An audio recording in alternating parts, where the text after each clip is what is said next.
Olá, tudo bem com vocês, pessoal? Comigo está tudo bem, espero que todos estejam muito bem. Dando continuidade à nossa aula de psiquiatria, hoje eu queria muito que vocês assistissem um filme chamado Uma Mente Brilhante. Eu não consegui colocar o link para vocês assistirem aqui hoje, porque saiu do YouTube. Então, quem puder locar, baixar e assistir esse filme Uma Mente Brilhante, porque nós vamos trabalhar bastante esse assunto que relata, no filme. Então, o que eu preciso que vocês se comprometam, tentem assistir a esse filme, tá? De preferência que seja dublado também, para vocês poderem entenderem, ter um desenvolvimento legal. Inclusive, eu vou deixar aqui no finalzinho da aula um trecho de uma parte do filme, tá, pessoal? Aí vocês vão me dizer depois na próxima aula, a gente vai conversar um pouco sobre esse filme, tá? Sobre esse trecho. Por que eu quero que vocês assistam? Nós começamos a conversar sobre as síndromes, essa semana, e as síndromes psicopáticas, incluindo a esquizofrenia, síndromes psicomotoras, síndromes relacionadas a drogas psicoativas. Então, o filme vai retratar bastante esse assunto, vai demonstrar situações para que vocês possam vivenciar, entender, o sentido do tratamento, o sentido do posicionamento da pessoa que sofre com as doenças, dos familiares que convivem e acabam sofrendo também, tá? Então, assistam. E hoje eu vou falar um pouquinho sobre a esquizofrenia, vamos dar um pouco de ênfase a essa doença. Lembrando, que a esquizofrenia, ela trata-se de um transtorno psiquiátrico no qual tem uma dificuldade, uma alteração cerebral que dificulta na realidade, o discernimento, o julgamento do que é correto, do que é realidade ou não. Então há uma produção de pensamentos acelerados, pensamentos simbólicos que geram atitudes, que não são normais para quem está convivendo com essa pessoa. Também há uma elaboração de respostas emocionais, abstratas, simbólicas, tá? Por conta dessa capacidade de julgamento estar sofrendo alterações. Quando eu falo em julgamento, pessoal, nós sabemos diferenciar uma pessoa que está falando conosco, de um pensamento apenas.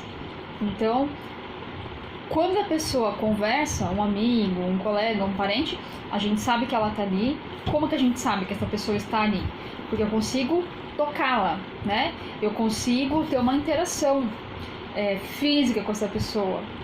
A pessoa que convive comigo, naturalmente ela envelhece, naturalmente ela se machuca, E assim que quem convive com uma pessoa que possui esquizofrenia deve estar voltando, relembrando, ficar muito atento juntamente com essa pessoa para poder captar esses sinais de julgamento. Então, eu conversei, estava aqui agora um amigo meu, ele sumiu. Tá, estava aqui agora o seu amigo, como que ele entrou? Ele não passou pela porta, como que ele entrou? Então, seu amigo não é um amigo real. Isso é muito difícil para quem convive, é muito difícil para quem tem a doença, tá? Pode gerar pensamentos abstratos, pensamentos simbólicos positivos, de felicidade, alegria, ou pensamentos também de ansiedade, tristeza, pânico, perseguição, que são pensamentos negativos. E acho que muitas pessoas, vocês devem estar se perguntando: eu não conheço ninguém que tem esquizofrenia, nunca ouvi falar, é uma doença frequente. Então, segundo a OMS, a Organização Mundial da Saúde, a esquizofrenia é uma doença mental que atinge 20 milhões de pessoas numa escala mundial. Então, é uma quantidade bem significativa, Normalmente esse transtorno ele aparece, começa a ser identificado a partir da adolescência, na transição para a fase adulta, reforçando novamente que é uma doença crônica, ou seja, não tem cura, é uma doença complexa, né? E necessita de um tratamento para toda a vida. E quando eu falo em tratamento, nós vamos discutir um pouco, porque há um tratamento medicamentoso e há um tratamento não medicamentoso, que é muito importante também. Quando eu falo em medicamentoso, são as drogas psicoativas, psicotrópicas na realidade, né, que são prescritas por um médico para esse tipo de tratamento, de acordo com o exame, a anamnese, com o quadro do paciente, o médico vai prescrever, tá, o psiquiatra. E o tratamento não medicamentoso, ele engloba a inclusão social, o auxílio no momento do discernimento do que é real e irreal, tá? Um apoio emocional deve ser um apoio muito significativo, muito presente. E às vezes, pessoal, acontece uma sobrecarga do acompanhante, da pessoa que convive, né? Porque não é uma situação muito fácil. Então, muitas situações que a pessoa que está convivendo, o familiar, o acompanhante, também necessita de um tratamento, de um apoio, de um suporte para saber como ele deve agir nesse momento, tá? Muitas pessoas às vezes namoram, rapidamente se casam, não percebem que o marido ou a esposa sofre dessa doença e acaba conhecendo ao longo da vida, né? Filhos também, amigos. Então, quanto maior a convivência diária, mais perceptível se torna, tá? E existem alguns tipos de esquizofrenia também, que eu vou relatar aqui para vocês quais são as diferenças. Então, a esquizofrenia paranoide, ela é um tipo de esquizofrenia caracterizada, né? O que predomina são as alucinações e os delírios. Tem a esquizofrenia desorganizada, que é um tipo de esquizofrenia que são pensamentos desorganizados, discurso desconexo, né? Que a pessoa acaba não falando nada com nada, tá? Quando ela vai relatar, falar, conversar, acaba falando coisas aleatórias, assuntos sem nenhum tipo de conexão. Tem a esquizofrenia catatônica. Quando fala de catatônica, está relacionada às funções motoras, tá? Normalmente chama-se catatonia. Então, esse tipo de esquizofrenia atinge muito a parte motora, como por exemplo, o paciente ele fica em posições bizarras, tá? Se mantém nessa posição por algum tempo, é resistente à ação de alguém que vá questionar, que vá perguntar, tá, o que está acontecendo, ele se mantém na mesma posição. Só um exemplo, né? Eu acho que todo mundo já assistiu Chaves na vida, então tem um momento em que o Chaves tem aquela paralisia, né?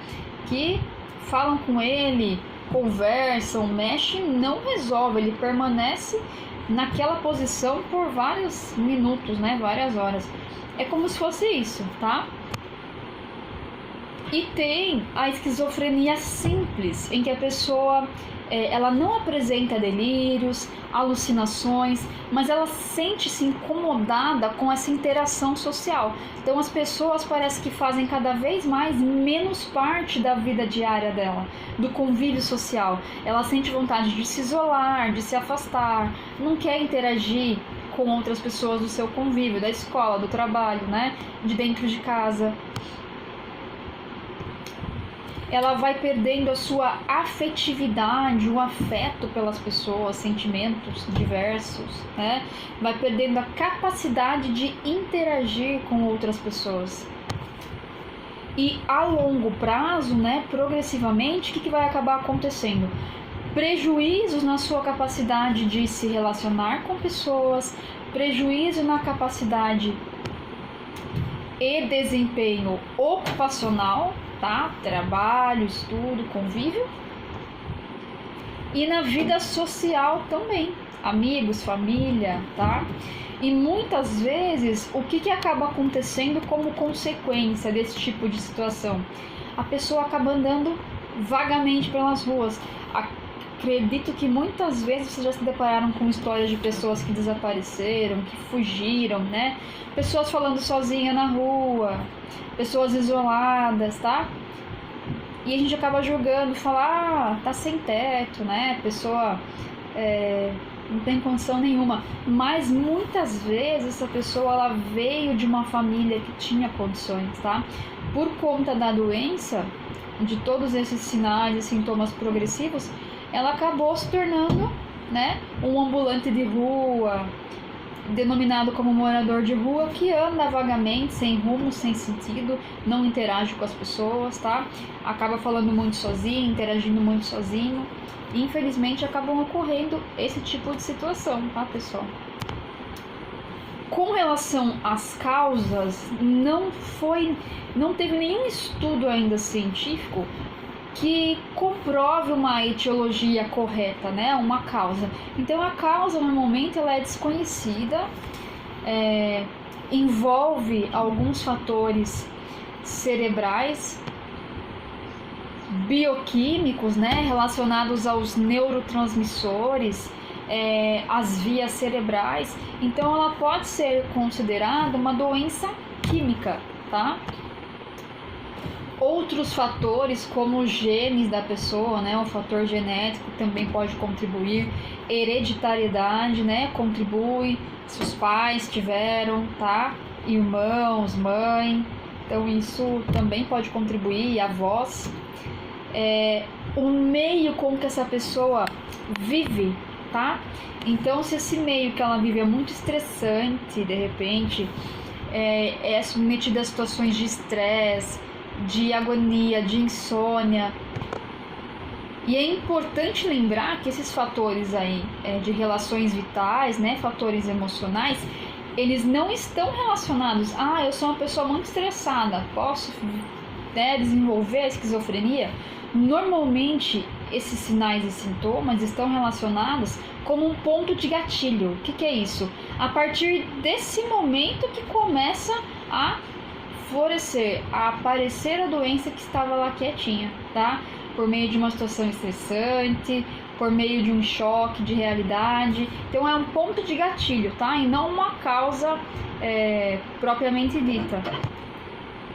E é interessante, né, que os pontos de gatilho, principalmente relacionados à hereditariedade, eles têm uma porcentagem de chance que aparece dependendo do parentesco. Então, por exemplo, se tiver um irmão com esquizofrenia, a chance é de 10% para essa pessoa ter.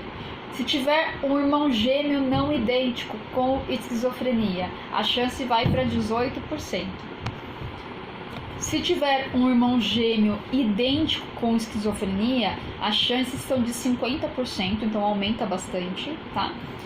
Se tiver os dois pais, né, pai e mãe com esquizofrenia, a chance é de 80%, olha só que alta porcentagem, né? Outros fatores também que podem se tornar pontos de gatilho, se essa criança, né, dentro da barriga da mãe, se esse feto sofreu algum problema nutricional, né, má nutrição, exposto a toxinas, se a mãe fez uso de drogas, tá, durante a gestação, especialmente nos primeiros trimestres da gestação, nos primeiros 3 meses, tá? Problemas relacionados ao parto também podem contribuir, a hipóxia cerebral, né? Quando o bebê, no momento do nascimento, acontece alguma complicação e ele sofre falta de oxigenação cerebral. Ter um pai com a idade mais avançada também contribui para que isso ocorra. Um pai, por exemplo, com 60 anos, 70 anos, tá? Utilização de maconha também contribui, e o tabagismo são pontos de gatilhos, tá, pessoal? Não quer dizer que é 100% certeza. E conversando um pouquinho sobre os sintomas da esquizofrenia, tem uma diferença no homem e na mulher. Então, no homem, normalmente aparecem os primeiros sinais e sintomas entre os 15 a 20 anos de idade. Já em mulheres, né, percebe-se que começa a aparecer os primeiros sinais e sintomas beirando os 30 anos. Não é muito comum, mas pode aparecer na infância e pode aparecer após os 50 anos também, mas não é comum, tá? E falando um pouco sobre a esquizofrenia, né? O que acontece? Ela é classificada como um dos principais do grupo de doenças psicóticas, tá? O que é uma psicose? É quando a pessoa tem alterações no juízo mental normal, com a apresentação de delírios, por exemplo, e alucinações. E além, tá, dessas alterações, como a psicose, que são as alucinações, né, podem ocorrer também algumas outras alterações devido ao dano cerebral. Então, quais são esses outros sinais e sintomas aí que acontecem? Alteração no pensamento, na atenção, tá? A pessoa normalmente tem um certo déficit de atenção, tomadas de decisão, né? A pessoa toma decisões rapidamente, sem pensar nas consequências, sem pensar se é o correto ou não. O raciocínio e a linguagem podem se tornar abstratos. E na parte emocional, engloba muito as relações afetivas, tá? A pessoa ela começa a ficar apática, ela não tem sentimentos por alguém, normalmente difícil, né? Ela se coloca no centro da atenção, então essa parte afetiva fica bem diminuída. A vontade sexual também, há uma perda de libido muito significativa, então a pessoa ela fica sem vontade de se relacionar sexualmente, tá? Incluindo falta de prazer, desmotivação, depressão, entre outras doenças. Já falando um pouquinho sobre o delírio, tá? O que é o delírio para vocês entenderem mais ou menos? São formas de captação da realidade diferente. O cérebro ele acaba captando realidades, tá? Automaticamente ele produz uma crítica sobre a realidade e a pessoa, com convicção de uma ideia, defende o seu pensamento, tá? Sem nenhum tipo de fato ou percepções compartilhadas por outras pessoas. Então, por exemplo, ela começa a acreditar que a lua está caindo. Ela está vendo que a lua está caindo em cima dela e outras pessoas não estão vendo, e ela está vendo aquilo, está partilhando daquilo, tá? Então isso é um delírio. E é importante ressaltar, pessoal, que essa pessoa com delírio, ela tem a plena convicção, né, a certeza de que ela está sendo prejudicada de alguma forma. Então ela começa a captar sinais de alguma forma, tá? Por exemplo, ela passou nos sinais vermelhos, tá? O farol tá tudo vermelho. Os 4 últimos faróis estavam vermelhos. Ela já começa a pensar que isso é uma emboscada, tá? Ela começa a acreditar em mensagens subliminares. Então, como o farol, né, que está indicando uma emboscada, alguma reportagem da TV, por exemplo, que fala alguma coisa que ela pode se sentir ameaçada, ela vai defender essa ideia de que é uma mensagem subliminar, tá? De que está acontecendo alguma coisa.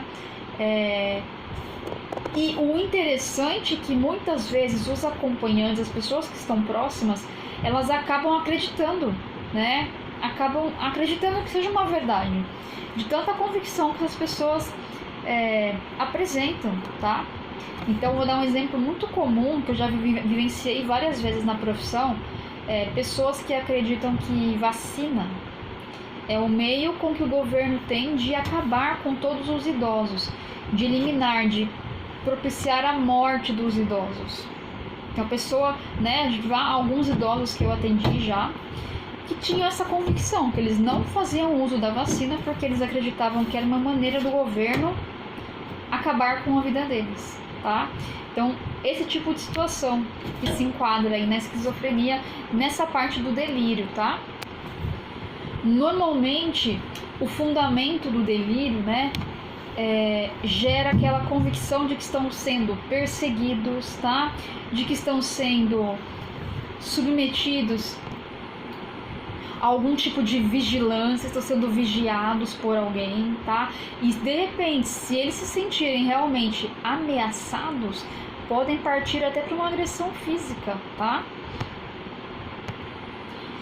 Pode ocasionar também uma situação com que a pessoa se sinta culpada por algum desastre, né? Então, de repente, aconteceu um acidente no trânsito perto dela, ela vai achar que foi culpa dela, tá? Sem nenhum tipo de fundamento. Ela pode acreditar que está sendo traída, tá?